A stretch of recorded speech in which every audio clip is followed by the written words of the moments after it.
Donc chez Neo Publishing, il y a aussi une collection où il y a une assez bonne sélection de films, c'est les films de zombies. Il y a, ouais, c'est assez varié au niveau des réalisateurs et des styles. Donc un des premiers en termes de date de sortie, c'est celui-là. C'est un film de Bob Clark qui s'appelle Le Mort-Vivant ou Dead of Night, du coup en titre original. Donc c'est un film réalisé par le Canadien Bob Clark. Alors Bob Clark, c'est un réalisateur qui est né en 1939, du coup, et qui est décédé en 2007 dans un accident de voiture avec son fils. Donc, voilà, je crois que c'était un chauffard à moitié bourré qui les a percutés, ouais, en sens inverse, quoi. Donc voilà. Bon, sinon il a quand même une carrière assez intéressante parce que ça c'est un de ses premiers films, c'est son deuxième ou troisième film. Et ensuite, il a réalisé le cultissime Black Christmas, donc qui a été un des précurseurs du slasher, en fait. Notamment un film avec John Saxon, qui se passe durant les fêtes de fin d'année, où un tueur voilà, assassine des jeunes filles voilà, le soir du Nouvel An. Donc voilà, c'est un film très connu. Celui-ci, c'est un film assez particulier quand même parce que ça dénonce un peu en fait la guerre du Vietnam. On suit un jeune qui tout le monde croit mort en fait au Vietnam, sauf qu'un jour il se pointe chez ses parents donc ils sont super surpris forcément. Sauf que le mec a pas l'air hyper bien quoi. Il a l'air complètement, il a l'air ailleurs et au fur et à mesure il a des sortes de vagues de violence qui lui reviennent à la tête et puis il agresse des gens en fait. Voilà, c'est un film que je vous conseille, franchement, qui fait très film indépendant. Et il a été nommé comme meilleur scénario au Festival d'horreur de Paris en 75. Voilà, et puis pour la petite anecdote, c'était Christopher Walken qui avait été pressenti pour jouer le rôle du jeune, en fait, qui revenait du Vietnam. Et bon, finalement, ils ont pris un autre, mais... Voilà, je trouve que c'est un bon Bob Clark, une belle curiosité, puis un film de zombies pas si classique que ça, quoi. Bah, du coup, on enchaîne avec ce film, Zombie 4, After Death. Donc, pour revenir un peu sur le titre du film, Zombie 4, réalisé par Chiodo Fragasso en 1988. Donc là, en fait, le film à la base s'appelait juste After Death, en fait. Et je pense que là, les productions vont dire, bah, vous mettez Zombie 4 parce qu'il y a eu Zombie 2, il y a eu Zombie 3. Alors que Zombie 4 a été tourné un peu avant Zombie 3, donc c'est assez drôle aussi. Bon voilà, c'est marrant. Donc c'est un film qui est, moi je le trouve vraiment fun, Zombie 4. C'est très vivace comme film, je trouve, voilà, ça bouge un peu. C'est contrairement aux Mattei qui peuvent souvent être un peu lents. La Fragasso, je trouve qu'il y a un bon rythme, bon c'est... Oui, c'est toujours dans la démesure, un peu... Oui, certaines personnes appellent ça un gros nanar, hein. Moi je trouve ça bon, c'est... Franchement, ils se regardent bien, on se marre bien. Bon, voilà, encore pizza bière, c'est sympa quoi. Donc,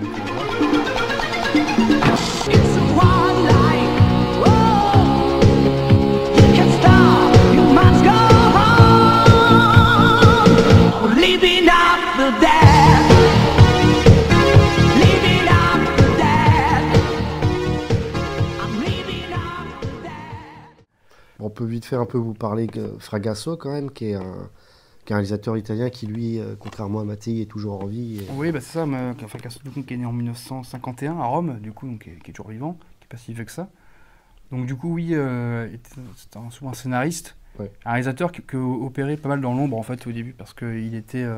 maintenant, il est considéré comme un co-réalisateur avec Mattei, sur Virus Cannibal... Yanko Apache, voilà, ces choses-là. L'autre enfer. L'autre enfer, voilà. Et en fait, voilà, il y a une dizaine d'années, il a commencé à dire bah non, les films, c'est moi qui les ai réalisés. L'autre enfer, à 80%, c'est moi qui les ai fait. Bon, voilà, après, bon, après, on ne saura pas parce que Mattei est décédé voilà. Déjà qu'à un moment. Donc, Mais jamais, il est toujours en considérant Mattei comme son maître, voilà, qui a tout appris, etc.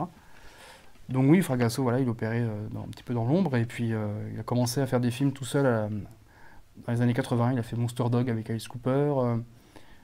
Puis après, voilà, il a commencé à faire donc, du coup, Zombie 4, et puis son film culte après, Troll 2. Troll 2, voilà. On a souvent parlé avant. Donc voilà, quoi, c'est un réalisateur qui continue un petit peu, bon, il est moins maintenant, mais qui a quand même fait des films jusqu'en les années 2010 quand même. On parle un peu du casting aussi, tu nous parler un petit peu de l'acteur principal, Jeff Striker, du coup. Oui, alors en fait, c'était à la base, Jeff Striker, c'est un acteur américain qui était très très connu donc aux États-Unis dans les films pornographiques. Parce que c'était une personne qui était bi, donc il faisait autant des films X hétéros que gays en fait. Et apparemment, il a reçu plein de récompenses pour sa carrière. C'était quelqu'un assez reconnu. Et du coup, là, c'était son premier rôle non pornographique. Donc, oui, j'ai pas souvenir que c'était un grand acteur. Non, mais, non plus. mais bon, voilà, c'est pour l'anecdote, quoi, c'est marrant. Oui, c'est marrant. On peut aussi dire que, du coup, souvent les films étaient signés Clyde Anderson, le pseudonyme de Fragasso, ou Troll 2, c'est Drake Floyd. Donc là, ou alors, des fois, ils avaient un pseudonyme commun aussi. Par exemple, sur Scalp, c'est signé Werner Knox. Donc là, je pense que c'est les deux mixés, je vais faire un prendre. Voilà. Ouais, puis il avait aussi l'habitude, enfin, de temps en temps, de travailler avec sa femme pour signer les scénarios, notamment celui de Troll 2. Donc voilà. Rosella Drudy. J'ai pas de bêtises. Donc, parler du DVD, donc du coup, c'est le seul DVD qui existe de ce film. Il y a un super bonus, donc il y a un commentaire audio de tout le film par Fragasso quand même, ça c'est assez intéressant. Il y a un espèce de petit making-of aussi, alors que est souvent en plan fixe, mais du film, on voit que vraiment les décors sont en Poliziane, quoi, Oui, à Rome, quoi. C'est intéressant, ça fait un petit plus quand même. Voilà. Ouais, puis en regardant le film, on se rend compte aussi qu'il y a quelques scènes qui ont été sûrement tournées dans les décors de Robo War de Mattei, parce que les deux sont... toute la période de Philippines, en fait, sera commando de cette période-là. Ils ont été tournés à peu près à la même période, donc il y a des décors qui se ressemblent. Alors, un film que nous, personnellement, on aime beaucoup dans les films de zombies, c'est L'Avion de l'Apocalypse de Umberto Lenzi. Umberto Lenzi, c'est un réalisateur donc, italien qui a fait quasiment exclusivement du bis, très très connu dans ses films, ces films policiers assez violents des années 70. Voilà, un peu un réalisateur réactionnaire, un petit peu. Oui, c'est ça. On le dit souvent que c'était un droitard un peu fasciste, un peu con sur les tournages. Donc aussi connu pour ses giallo aussi, et puis très connu pour ses films de cannibales, dont lui-même disait qu'il n'appréciait pas, il avait fait juste ça pour manger en fait. Donc, mais ouais, voilà, vraiment un des grands réalisateurs quand même du cinéma bis italien, et qui a touché à tout et qui a toujours été très bon en fait. Voilà, un bon faiseur. Oui, puis comme pour citer notre ami Sébastien Guéraud, Umberto Lenzi, c'est jamais mauvais. C'est jamais très très bon, mais c'est jamais très mauvais non plus. Voilà. Alors, c'est un film assez curieux dans sa conception, parce que c'est une production italo, espagnole et mexicaine. Ouais. Donc, voilà. Et notamment, cette production a influencé sur le choix de l'acteur principal. Si tu veux nous en parler vite fait, du coup. Oui, en fait, à la base, je crois que Umberto Lenzi voulait Franco Nero ou Fabio Testi. Et la production lui a conseillé de prendre un acteur mexicain qui marchait beaucoup à l'époque, qui était Hugo Stiglitz. D'ailleurs, qui n'a pas du tout une tête de mexicain, je trouve. Non, pas trop. Mais bon, c'est un mexicain. Donc voilà, Hugo Stiglitz. Voilà. Donc, Hugo Stiglitz, qui est aussi le nom d'un des personnages dans Inglourious Basterds de Tarantino. Oui, joué par l'acteur Til Schweiger, qui s'appelle Hugo Stiglitz dans le Voilà, dans qui le est film. un des tueurs de juifs. Non, pas de nazis, je veux dire, plutôt. C'est pas la même chose. Non. Et sinon, au casting, on peut retrouver aussi Mel Ferrer, qui est pareil, un habitué. Des films bis en fin de carrière, plutôt. Bon, on peut dire que c'est quand même un film bien fun, celui-là. Ah oui, parce qu'en fait, c'est pas vraiment des zombies, on parle plus d'infectés. En fait, c'est des zombies qui courent, qui prennent des armes. Ouais, même des guns, ils savent s'en servir, ils mitraillent et tout. C'est un truc hyper nerveux, en fait, très, très bourrin, dans l'habitude d'Umberto Lenzi. Ouais.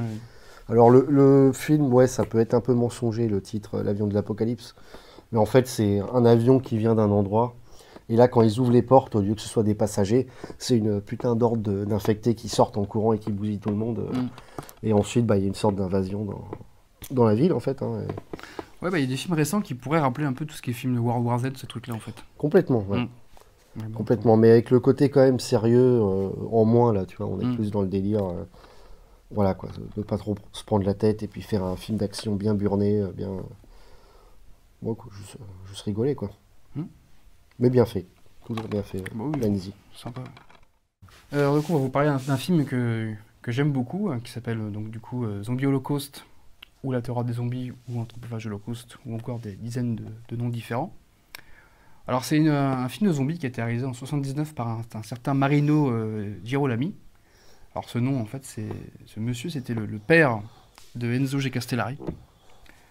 Et le frère aussi de Romolo Guerrieri, qui a fait un film de post-apo que j'aime beaucoup, qui s'appelle La chasse aux morts vivants. Donc, le vrai nom, c'est The Final Executor.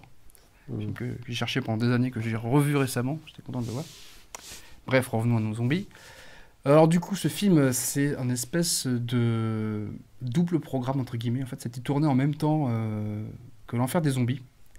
Justement, on retrouve le même producteur, Fabrizio De Angelis, et l'acteur Ian McCulloch, qui joue dedans, en fait. Donc, c'est tourné à peu près, on reconnaît à peu près les mêmes maquillages, les mêmes lieux de tournage, puis la même ambiance un peu, en fait.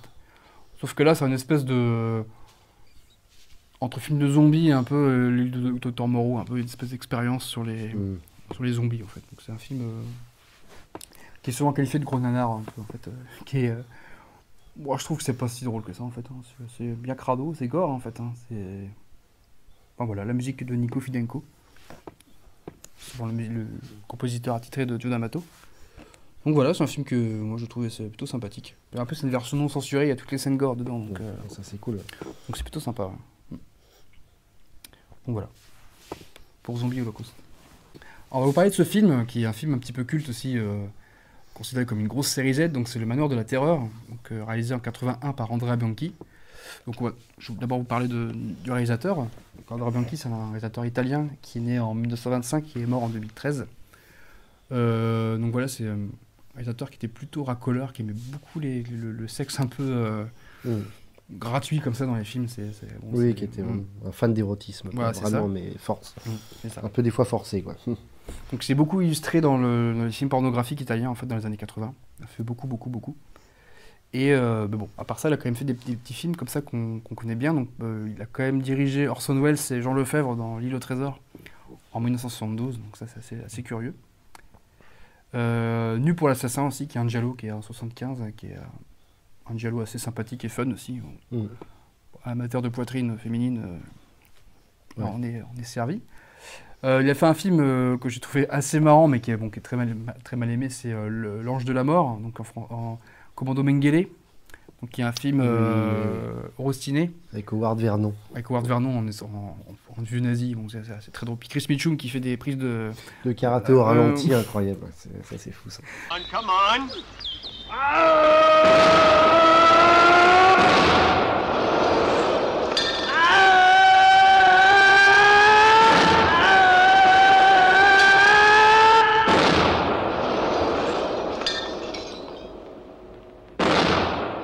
Ça, c'est marrant. Bon, bref. Donc on va revenir à ce film, du coup, donc, qui est sorti en 81. Donc il y a un film de zombies, mais qui aussi peut s'inspirer un peu des films de Templiers de Armando de Osorio, un peu. Un petit peu, ouais. Donc les maquillages sont signés Gianetto De Rossi. Là, je pense qu'il avait un peu moins de peau de peinture qu'à d'habitude, mais bon. Ouais, un peu moins de thunes, ouais, mais bon, c'est... Bon, voilà, c'est assez fun aussi. Les zombies mettent des échelles aux fenêtres et tout. Ouais, c'est ça, pour rentrer dans le manoir ou dans le château, je sais mettre plus des d'ailleurs. coups de fourche.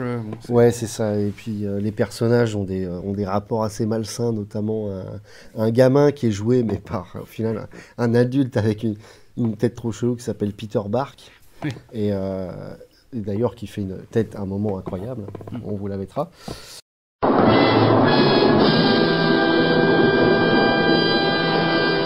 Et puis qui va à moitié avoir des rapports incestueux avec sa mère, quoi. Donc c'est incroyable. Oui, c'est un film qui est incroyable, en fait. Ouais, qui est assez fou, très fun, très décomplexé, puis très racoleur, quoi. Vraiment, c'est...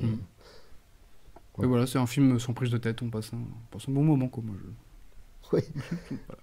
Celui-là, il commence à être dur à trouver, donc ouais, quelques bonus quand même, des interviews du producteur, et puis il y a une interview d'une des actrices du film quand même, donc bon, c'est toujours intéressant. Donc, voilà, pour Le Manoir de la Terreur. Maintenant, on va vous parler d'un film de zombies français, sorti en 1987, La Revanche des Mortes Vivantes, par Pierre Bérénard, et sorti à l'époque sous un pseudonyme Peter B. Arson. Oui. Donc, malheureusement, on n'a pas l'édition Neo Publishing, mais on en a d'autres. Attention. Parce qu'il a été édité chez Le Chat qui fume il y a quelques années. Donc c'est un film assez fou en fait, parce que c'est un film qui mélange film de zombies, érotisme et gore aussi. Ouais, puis il y a pas mal de scènes de gore. Nous on est de la Sarthe du coup, Beast Not Dead vient de la Sarthe. Et le film a été tourné en partie, ou je crois même l'intégralité en Sarthe. À la Ferté-Bernard, oui. Voilà. Et à Mamers. Et à Mamers aussi. Donc, si tu veux nous parler un petit peu du réalisateur, parce que c'est pas mal, quoi. Pierre Bérénard, c'est un réalisateur français, mais qui est né en Suisse en 1951. Donc c'est un réalisateur qui finalement, on n'en parle pas souvent. On connaît un peu ses films, mais on ne parle pas souvent de lui. Alors donc, il a eu la chance de faire les Beaux-Arts à Paris à l'époque. Et ensuite, il est devenu réalisateur. Il a été stagiaire sur de nombreux films. Et après, il a fait son premier film, donc un film X à l'époque, qui était Entre cuisses en 1977. Avec Brigitte Lahaie justement, et il a enchaîné beaucoup de films X. Je crois que c'est un des réalisateurs de films porno les plus prolifiques en France. Je crois qu'il en a fait une bonne centaine quand même, entre 77 et 2016, donc c'est quand même une très longue carrière là-dedans. Mais entre-temps, il a fait d'autres films quand même, donc on peut citer quelques films. Donc Entre cuisses en 77, je disais. En 1982, Le pensionnaire des petites salopes, tout un programme.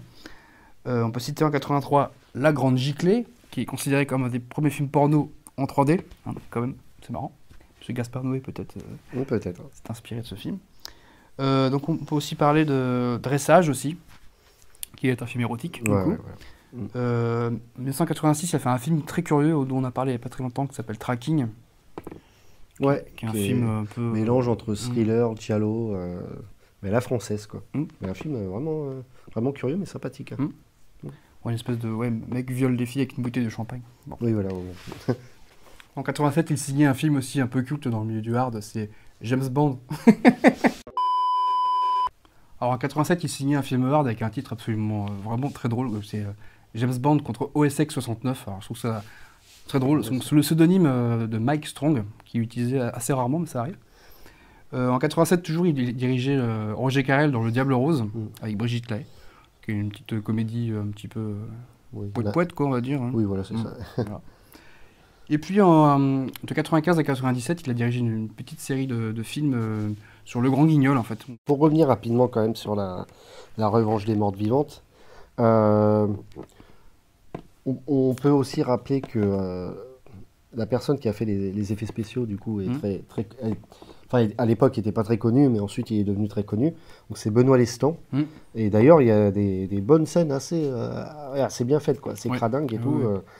Donc, ça c'est à signaler. Et le film aussi, quand même, pour un film aussi bis et Z, Pierre Bérénard avait quand même tourné deux fins, en fait. Donc, il existe une fin alternative. On va pas vous la dire, mais... ce serait bête de spoiler, mais... Oui, qui est déjà présent sur le DVD de New Publishing, en fait. Donc, donc ça c'est cool, complètement. Puis si tu voulais montrer aussi la VHS... Alors du coup, j'ai cette VHS que j'ai eu la chance de faire dédicacer par Pierre Bérénard. Donc du coup, sur cette VHS, de moi, c'est la fin alternative que j'ai. Voilà. Donc je trouve ça un peu dommage, mais bon. J'ai découvert le film avec cette fin, du coup. Ouais. Mais voilà, si vous connaissez pas ce film, et puis que vous êtes vraiment amateur un peu de films de zombies, un peu bis, bien un peu crasse-pec, quoi. Ça, on vous le conseille, quoi. C'est vachement cool, quoi. Sympa, quoi. Ouais, c'est vachement cool. Sinon, si on peut parler aussi du scénariste aussi, Jean-Claude Roy aussi, qui a beaucoup collaboré avec Pierre Bérénard, qui était lui aussi un producteur et un réalisateur de films X aussi. Donc ça, il faut rappeler qu'en France, à l'époque, souvent, les réalisateurs de films d'horreur ou autres faisaient souvent tous des films X, en fait. On parlait par exemple de Jean Rollin ou de Claude Mulot ou des gens comme ça. En fait, ils faisaient tous des films X et des films d'horreur, en fait. Voilà.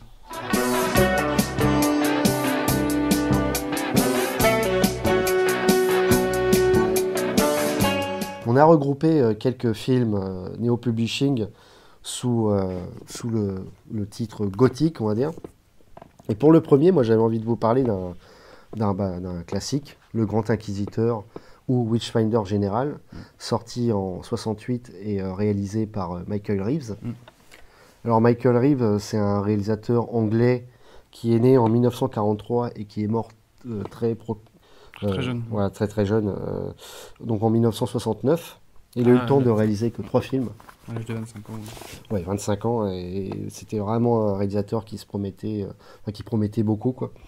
Donc il a réalisé The She Beast, La créature invisible et Le Grand Inquisiteur. Il est mort peu de temps après la fin du tournage, quoi. Là, on peut aussi parler de La créature invisible qui était disponible chez No Publishing, mais bon, nous ne l'avons pas. Oui, voilà, bon, malheureusement. Donc Le Grand Inquisiteur, ça parle de la chasse aux sorcières et notamment du Matthew Hopkins. Qui a vraiment existé. Voilà, qui a vraiment existé. Et donc ici, qui est interprété par l'immense acteur américain, du coup, Vincent Price, qui est absolument monstrueux dans le rôle, hein, vraiment. Ouais. Je pense que c'est un de ses rôles les plus flippants et les plus marquants, ouais, vraiment. Ouais, vraiment, il est assez... il fait assez froid dans le dos, quoi. Et au casting, bah, on peut aussi retrouver Patrick Wymark, qui a aussi une très grosse carrière. Donc voilà, je pense que ce film-là, il est absolument à voir. Il est ressorti récemment aussi, là, oui. Ouais. Donc voilà, il est assez trouvable, hein, celui-ci. Hein. Et pour les fans de musique, on peut dire que Witchfinder General... c'est un groupe de doom aussi. Voilà. On peut parler aussi un petit peu du bonus qui est présenté par notre ami Jean-Pierre Bouixou. Alors, ce qui est un peu dommage dans le bonus, c'est que l'image est floue et qu'il n'y a pas de micro. Donc on n'entend pas beaucoup. Donc, bon. Ouais, c'est pas... Mais les informations sont tout de même intéressantes. Ah oui, complètement. Donc voilà. Donc on peut enchaîner donc, avec Le Moulin des Supplices, le chef-d'œuvre de Giorgio Ferroni, dont on a parlé tout à l'heure. Donc qui est ressorti récemment chez Artus Film. Donc voilà, c'est un film dans gothique, une très très belle édition avec un beau livret à l'intérieur et tout. Très sympa, ouais. Donc voilà, un film gothique classique de l'époque italienne des années 60. Complètement. Ouais. Sinon un autre, Opération Peur, sorti en 1966 et réalisé par le grand Mario Bava. Bon, c'est pas le meilleur Mario Bava qu'on aura vu. Hein. On préférera voilà, Trois visages de la peur, Abbé Sanglant, d'autres films comme ça. Mais ça reste quand même de la qualité parce que c'est Bava, il y a une bonne ambiance.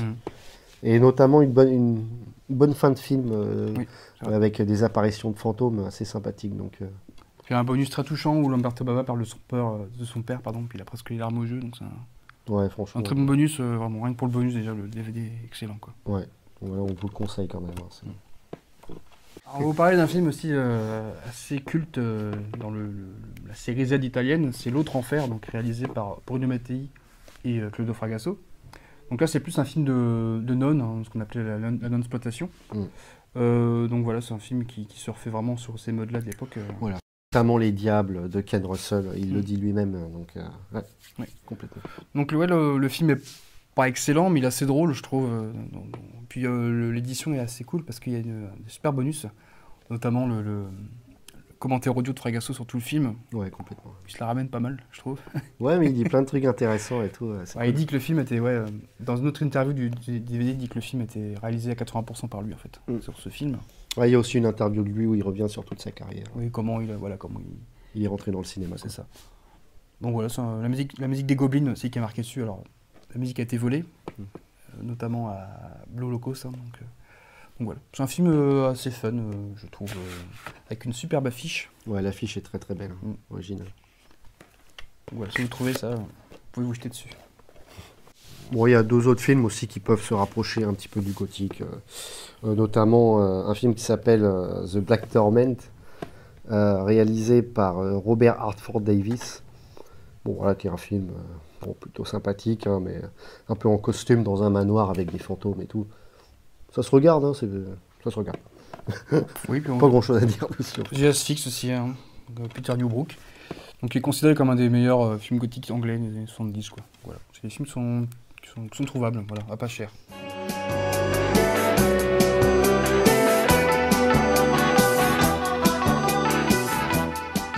Alors, Neo Publishing a aussi sorti des films d'horreur US, et notamment un que moi j'adore.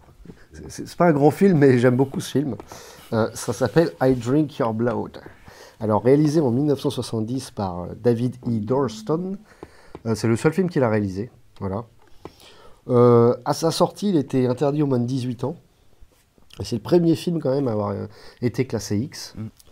À l'époque, il a aussi été distribué en double programme avec un autre film qui s'appelle I Eat Your Skin, un film de 1964, qui est assez introuvable, mais qui a l'air vraiment sympathique. Hein, donc, alors, pour vous raconter rapidement le pitch, parce que c'est assez fabuleux, en fait, il y a une troupe de hippies qui arrive dans un petit village paumé où il n'y a pas grand monde qui vive, en fait. Et en gros, ils agressent le vendeur de l'épicerie, en fait, du coin. Et du coup, le petit-fils de l'épicier décide de se venger en mettant de sortes de produits, je sais plus, c'est un peu de la mort au rare, en fait, dans des cookies, et ensuite de les emmener à la troupe de hippies à moitié... attention, des hippies sataniques, qui font des rites et tout. Oui, bah, c'est très Charles Manson, en fait. Ouais. Bon, ils n'ont pas que agressé le vieux, ils ont aussi violé sa sœur, au petit gars. Donc voilà, c'est un peu... ils l'ont un peu mérité quand même. Sauf qu'au lieu de mourir, ils se transforment en des fous sanguinaires. Enragé, quoi. Voilà, et en gros, bizarrement, la folie se transmet par le sexe, en fait. Et en fait, une des hippies qui est contaminée sans le savoir se fait, comment dire de manière classe, fait l'amour avec plein des gars qui travaillent sur un barrage, en fait, des ouvriers. Et en gros, tout cela deviennent aussi fous. Et en gros, c'est un beau bordel, mais c'est très fun. Et ouais, ça fait très cinéma de drive, en fait, de drive-in. C'est hyper cool. Enfin, moi, j'aime beaucoup ce film. Et les acteurs ont des têtes vraiment dingues, quoi. Donc, il paraît que Planète Terror fait un hommage à ce film aussi. Donc, regardez ce film-là, franchement. Alors, du coup, moi, je vais vous parler de Psychose phase 3. Donc, du coup, qui est un titre complètement stupide. Le film s'appelle The Legacy en version originale. Donc, c'est un film qui a été réalisé par Richard Marquand. Richard Marquand est surtout connu pour avoir dirigé Le Retour du Jedi de 1983. Donc ça, c'est un film qui est sorti en 1978, je crois. Donc c'est une espèce de Cluedo, en fait, ce film, une espèce d'enquête autour des acteurs. Roger Daltrey, qui est surtout connu pour le chanteur de The Who, Sam Elliott, voilà, qui est un acteur à la moustache, qu'on présente plus. Hein. Et puis aussi, il y a Charles Gray aussi, un acteur que j'aime bien, qui joue dans les Vierges de Satan, de Terence Fisher, je crois. Ouais, c'est ça. Ouais. Et puis dans un James Bond aussi, où il joue Blofeld. Donc c'est pas un très grand film non plus, mais c'est assez sympa, ça, je trouve. Psychose phase 3. Alors on vous présente aussi Classe 84, un film qu'on aime beaucoup, qui est réalisé par Mark L. Lester, qui est sorti en 1982. Alors c'est un réalisateur qui est connu surtout pour Commando, un film d'action hyper bourrin avec Schwarzy, ouais. Il a réalisé aussi la suite de ce film, Classe 99. Il y a aussi un film fantastique qui s'appelle Charlie. Donc le casting est assez sympathique aussi de ce film parce qu'on retrouve Perry King, Roddy McDowell, qui joue notamment dans Vampire, vous avez dit Vampire, qui est vraiment un super film de Tom Holland. C'est un super acteur aussi. Il y a Michael J. Fox aussi dans un petit rôle aussi, qui est un peu bouboule à l'époque, c'est assez marrant. Et puis voilà, puis la musique est Alice Cooper, quoi. Donc voilà. Ouais, voilà, un film assez violent en fait qui se passe dans un collège avec des jeunes qui foutent le bazar et le prof décide de littéralement les détruire, quoi. Alors on peut aussi parler de CHUD aussi, donc un film un peu fun aussi, voilà, qui parle des monstres en souterrain dans la ville de New York. Pas un très grand film aussi, mais bon, ça se regarde. Oui, il y a aussi ce film qui s'appelle Nightmare, un mélange entre giallo et slasher. Ouais, un film de psycho-killer. Un film que j'avais beaucoup aimé, Killer Instinct, avec Roger Hauer, en fait, un film un peu futuriste, où ils enquêtent sur un espèce de monstre qui tue plein de gens, en fait. Et j'aime bien, moi, c'est sympa comme film, ça. Ouais. Ils ont aussi sorti la suite de La Colline à des yeux, le très très grand film de Wes Craven. Attention, c'est une merde. Mais par contre, c'est toujours Wes Craven qui réalise. Bon, il voulait pas tellement, en fait. Voilà, on retrouve des personnages qui ont été tués dans le premier, ça n'a pas beaucoup de sens, mais bon, voilà, il est là. Et puis il y a une très belle affiche. Castle Freak aussi de Stuart Gordon, que j'aime bien, qui est inspiré de Lovecraft. Donc on retrouve son acteur habituel, Jeffrey Combs, qui joue dans Reanimator. Moi, c'est un film que j'aime bien, qui est assez sombre et voilà, sympathique aussi.